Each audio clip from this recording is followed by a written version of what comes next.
அல்ஹம்துலில்லாஹ். இறைவனுக்கே எல்லா புகழும். உருது காயிதாவை நாம் தொடர்ந்து கற்றுக்கொண்டு வருகின்றோம். இந்த உருது காயிதா மிகவும் முக்கியமானது, அத்தியாவசியமானது. அதிலே இடையில் நாங்கள் சில விடயங்களை புதிதாக சேர்ப்பதுடனே அதனுடைய சந்தேகத்துக்குரிய விடயங்களையும் தீர்த்து கொண்டே செல்வோம். எனவே உன்னிப்பாக கவனமாக அவைகளை படித்து உள்ளத்திலே எடுத்துக்கொள்ளுங்கள். உங்களுடைய சந்தேகங்கள் ஏதும் இருப்பின் நம்முடைய யூடியூப்ல கமெண்ட்ஸ் பண்ணுங்கள். அதற்கு நாம் பதில் அளிக்க காத்துக் கொண்டிருக்கின்றோம். இப்பொழுது இன்றைய பாடத்தை பார்ப்போம். ராக், ராக் சாம்பல். ஹாத் கை, மனிதனுடைய கை. சாச் மோர், நாம் குடிக்கக்கூடிய மோர் இருக்கிறது, சாச் என்று கூறுவோம்.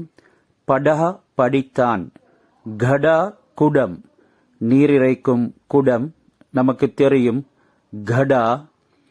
சிகா கற்றான், சிகா கற்றான். பிச்சா விரித்தான்.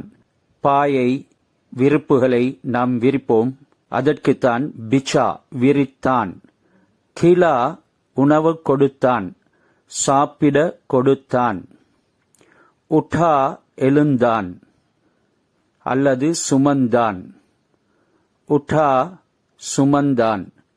புலா அலை, இது ஏவல் வினை. புலா அதாவது ஒருவரை அழைப்பதற்கு கூறுவோம். துலா கழுவு, ஆடைகளை துணிமணிகளை கழுவுவதற்கு நாம் கூறுவோம். இதுவும் ஏவல் வினை. துலா கழுவு. இப்பொழுது இதனுடன் சம்பந்தப்பட்ட வசனங்களை கவனிப்போம். ராக் நஉடா, ராக் நஉடா, சாம்பலை பறக்க விடாதே. ஒடுனா பறக்குதல், உடானா பறக்க விடுதல். உடானா என்ற டிரான்சிட்டிவான வேர்ப்ல இருந்து, அதாவது கடக்கும் வினையில இருந்து நாவை நீக்கிவிட்டோம். உடா என்று ஏவல் வினை உண்டாகிவிட்டது. ராக் நஉடா, சாம்பலை பறக்க விடாதே. சாச் பீலே, சாச் பீலே, மோர் குடித்துக்கொள், மோர் குடித்துக்கொள். ஃபிரஷ் பிச்சாதோ, ஃபிரஷ் பிச்சாதோ, விரிப்பை விரித்து விடு, விரிப்பை விரித்து விடு. ரூல் உட்டாதோ, ரூல் உட்டாதோ, அடிமட்டத்தை எடுத்துக்கொடு. ரூல் என்றால் ரூலர், எங்களுக்கு தெரியும், ஃபுட்ரோல். ரூல் உட்டாதோ, அடிமட்டத்தை எடுத்துக்கொடு. தவா கிலாதோ, மருந்து சாப்பிட கொடு, மருந்து சாப்பிட கொடு. ஹாத் மூ துலாதோ, கை முகம் கழுவி விடு, அல்லது கை வாய் என்றும் மூ என்பதற்கு கூறலாம்.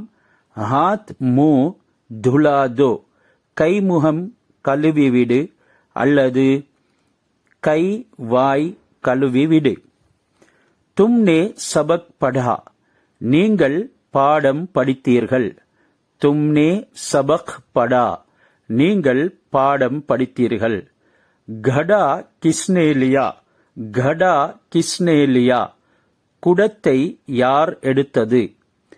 ஏ காம் சிகாதோ, ஏ காம் சிகாதோ, இந்த வேலையை கற்றுக்கொடு.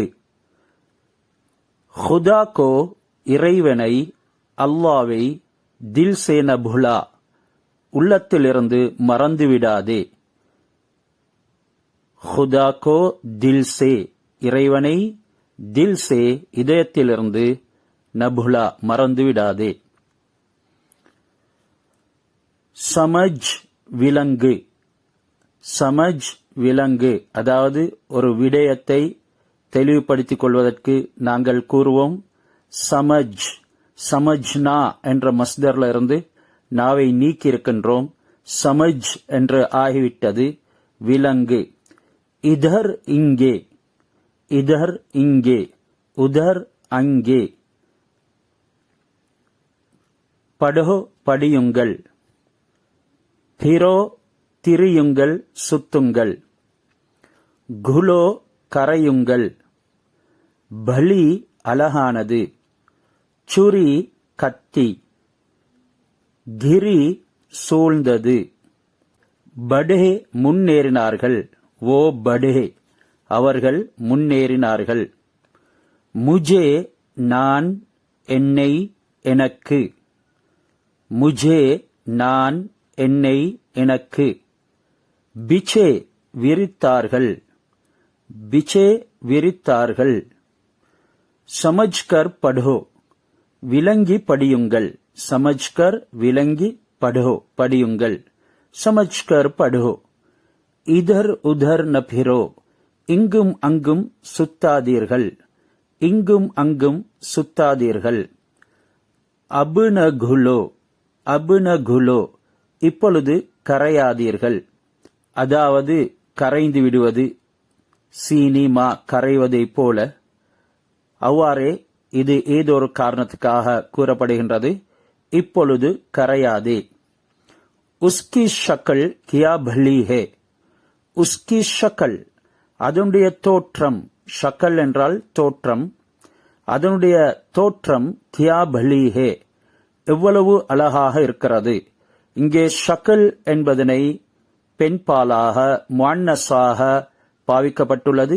அதனால் இசாஃபத்துடைய அடையாளம், அதனை சேர்ப்பதற்கான அடையாளம் கி என்று வந்திருக்கிறது. உஸ்கி ஷக்கல் கியா பலி ஹே அதனுடைய தோற்றம் எவ்வளவு அழகானது. ஏ சுரி தேஸ் ஹே இந்த கத்தி கூர்மையானது.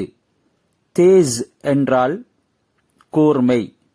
ஏ சுரி தேஸ் ஹே இந்த கத்தி கூர்மையானது. वो फौज भी गिरी, वो फौज भी गिरी அந்த கூட்டமும் சூழ்ந்தது.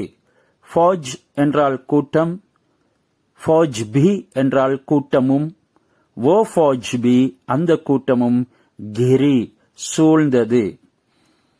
ஜூ ஜூ ஹம் படே மெது மெதுவாக நாங்கள் முன்னேறினோம். ஜூ ஜூ என்றால் மெதுவாக, மெது மெதுவாக. ஜூ ஜூ ஹம் படே இதனை நாம் ஜூன் ஜூன் என்று நூனுக்கு நுக்தா செய்து வாசிக்க கூடாது, மாறாக நூனை குன்னா செய்து தான் வாசிக்க வேண்டும். ஜூ ஜூ ஹம் படே மெது மெதுவாக நாங்கள் முன்னேறினோம். ஓ ஹட்டே அவர்கள் பின்தங்கினார்கள், ஓ ஹட்டே அவர்கள் பின்தங்கினார்கள். ஜப் ஃபிரஷ் பிச்சே எப்பொழுது விரிப்பு விரிக்கப்படுகின்றதோ, ஜப் என்பது எப்பொழுது என்ற கருத்து. மேலும் அதனை எங்களுக்கு ஒரு நிபந்தனையாகவும் கூறலாம். ஜப் எப்பொழுது என்ற கருத்தை கொடுக்காமல் ஜப் ஃபிரஷ் பிச்சே விரிப்பு விரிக்கப்பட்டால், இப்பொழுது ஜப்புக்கு இல் என்ற அந்த நிபந்தனையுடைய கருத்து வருகின்றது. ஜப் ஃபிரஷ் பிச்சே விரிப்பு விரிக்கப்பட்டால் முஜே ஹபர் கரோ எனக்கு அறிவியுங்கள், முஜே எனக்கு ஹபர் கரோ அறிவியுங்கள். எனவே ஜப்புக்கு நாம் கருத்து கொடுப்போம் என்றால் எப்பொழுது என்ற கருத்தை நாம் கொடுக்க வேண்டும். அவ்வாறு கருத்து கொடுக்காமல் கூறுவதாக இருந்தால் ஜப் ஃபிரஷ் பிச்சே விரிப்பு விரிக்கப்பட்டால் முஜே ஹபர் கரோ எனக்கு அறிவியுங்கள். மாஷா அல்லாஹ், தொடர்ந்து இணைந்திருங்கள். இன்னும் ஒரு பாடத்தில் சந்திப்போம். खुदा निगहबान.